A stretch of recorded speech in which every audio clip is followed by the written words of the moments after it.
تو زکوٰۃ کے لیے سب سے پہلے تو ہم یہ بات سمجھ لیں کہ زکوٰۃ ہے کیا، اور پھر اس کے بعد کہ زکوٰۃ کس پر ہوتی ہے اور کس شخص پر ہوتی ہے، اور کون کون سے مال میں زکوٰۃ ہوتی ہے اور کتنی ہوتی ہے، اور زکوٰۃ کس کو دے سکتے ہیں۔ تو یہ بہت ضروری باتیں ہیں، تین چار باتیں، ان میں بہت غلطی ہوتی ہے۔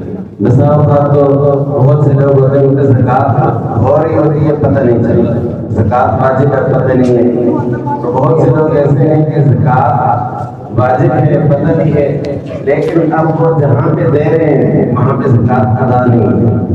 بہت اہم مسئلہ ہے کہ زکوٰۃ دے رہے ہیں لیکن زکوٰۃ ادا نہیں ہوتی۔ یہ بات آپ سمجھ لیں کہ زکوٰۃ شرعی حکم ہے اور زکوٰۃ ایک فرض ہے۔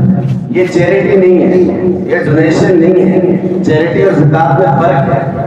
چیریٹی تو صدقہ جو ہے نقلی صدقہ اپنی مرضی سے کہیں بھی دے سکتے ہیں۔ زکوٰۃ جب ایک فرض ہے، شرعی حکم ہے، تو یہ اسی وقت ادا ہوگا کہ جب یہ شریعت کے بتائے ہوئے طریقے کے مطابق ہوگا۔ فرض ہے نا، تو اللہ نے اور شریعت نے اس کا طریقہ بتایا کہ زکوٰۃ ادا کیسے کرنی اور کہاں پر کرنی ہے۔ اور اس بات کو آپ سمجھ لیں کہ قرآن مجید میں نماز کا حکم جو ہے وہ ہے کہ نماز اقیم الصلاۃ، نماز کی تفصیل قرآن مجید میں کہیں بھی نہیں ہے۔ اور اسی طرح روزے کے بارے میں علیکم الصیام، باقی تفصیل صرف وقت کی ہے، وہ بھی کنایتاً ہے۔ اور اسی طرح بہت سے احکامات ہیں صرف اجمالی طور پہ ان کا بتایا گیا، لیکن تفصیل حدیث میں ہے۔ لیکن زکوٰۃ کہاں پر دیں گے، اس کے مصارف جو ہے وہ قرآن پاک میں تفصیل سے بتایا گیا۔ اس لیے بہت اہم چیز ہے زکوٰۃ والے مسئلے کو سمجھنا۔ تو سب سے پہلے زکوٰۃ ہے کیا؟ رسول اللہ صلی اللہ علیہ وسلم کی حدیث ہے، آپ صلی اللہ علیہ وسلم نے فرمایا کہ تؤخذ من اغنیائہم وترد الی فقرائہم، یہ ایسا مال ہے کہ جو مسلمانوں میں جو غنی لوگ ہیں، مالدار ہیں، ان سے لیا جائے گا اور فقیروں کو دیا جائے گا، معاشرے کا بیلنس برقرار رکھنے کے لیے۔ اور قرآن پاک میں اس کی حیثیت بیان کی گئی، خذ من اموالہم صدقۃ تطہرہم، کہ ان کے رسول اللہ صلی اللہ علیہ وسلم کو مخاطب کرتے ہیں اللہ تعالیٰ نے فرمایا کہ ان کے مالوں میں سے زکوٰۃ میں یہ کریں گے کیا؟ تطہرہم وتزکیہم بہا وتصلی علیہم، یہ مال جو ہے یہ ان کو پاک کر دے گا زکوٰۃ۔ تو یہ زکوٰۃ ہے کہ انسان کے مال کو جو انسان کو پاک کر دیتا ہے۔ اور اگر زکوٰۃ نہیں دیں گے تو کیا ہوگا؟ تو نہیں دیں گے تو کیا ہوگا؟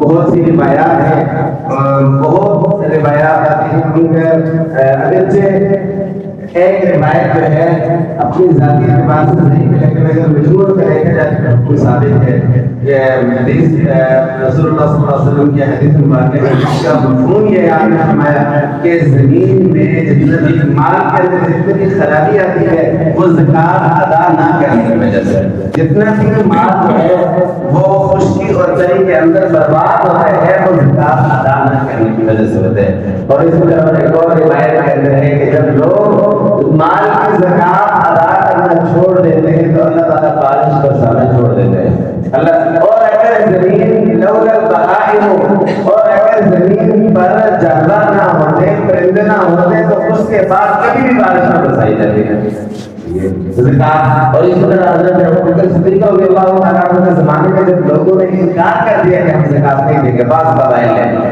کہ وہ تو رسول کے ساتھ خاص حکم تھا، اب چونکہ رسول نہیں ہے تو ہم نہیں دیں گے، تو حضرت ابوبکر صدیق رضی اللہ تعالیٰ عنہ کے خلاف باقاعدہ جہاد کیا کہ بھائی زکوٰۃ کیسے ہے؟ تم زکوٰۃ کا انکار کر رہے ہو، اس کا مطلب یہ ہے کہ تم اسلام کا انکار کر رہے ہو۔ یہ اللہ کی طرف سے حکم ہے، فرض ہے، ایک فرض کو نہیں مانتا تو اسلام کو نہیں مانتا، اللہ کے حکم کو نہیں مانتا، تو یہ زکوٰۃ۔ اور جو لوگ زکوٰۃ نہیں دیتے، میرے پہلے روایات حدیث قرآن مجید کے اندر ہے کہ والذین یکنزون الذهب والفضة ولا ينفقونها في سبيل الله فبشرهم بعذاب أليم، کہ جو لوگ مال کو جمع کرتے ہیں اور اللہ کے راستے میں خرچ نہیں کرتے تو ان کو دردناک عذاب کی خبر سنا دیں۔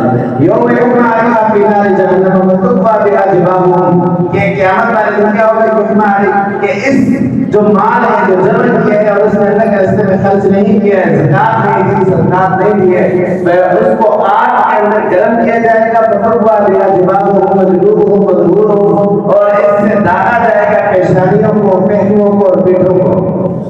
تو یہ اگر مال کی زکوٰۃ ادا نہیں ہوگی تو یہ اس کی وبال ہے، اور سب دنیا کے اندر جو وبال ظاہر ہو جائے گا وہ میں نے بتا دیا کہ رسول اللہ صلی اللہ علیہ وسلم نے فرمایا کہ بارش برسنی بند ہو جاتی ہے، لیکن ہم دیکھیں اپنے زمانے میں تو بارش نہیں برستی، اور اگر برستی ہے تو بے وقت برستی ہے، یعنی جس وقت بارش کی ضرورت ہے بارش نہیں برس رہی، اور جب نہیں ہے نقصان دہ ہے بارش اس وقت برس رہی ہے، فصلوں کو ضرورت ہو نہیں برس رہی، تو کیوں اس سے روشن اگر آپ کوئی ذمہ دار سمجھتا ہوگا کہ آس پاس کے اگر 100 لوگوں کو اٹھا کے دیکھیں گے تو شاید 10 لوگ روشن دے رہے ہیں، روشن زکات ہے، یہ فصل کی زکات ہے، اب نہیں دے رہے، اب ذمہ دار زکات نہیں دے رہا تو فصل کی بارش کیسے برسے؟